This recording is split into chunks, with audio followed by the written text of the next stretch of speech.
Tadi saya gunakan masa dan habiskan dalam 3 minit je. Okey. Ini selalu semua orang akan bunyikan awal, betul? Bunyi tak? Bunyi. Kadang-kadang terpaksa pergi. Kalau katakan nak balik kampung dan jauh, memang terpaksa pergi. Naik bas ke, jam-jam kan.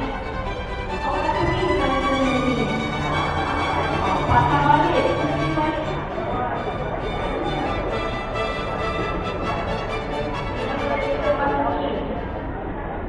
Seterusnya. Gambar apa ni?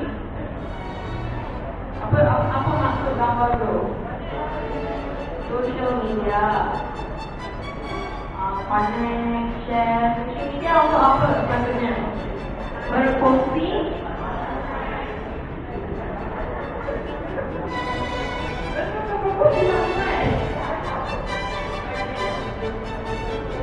Kalau gambar ni pula,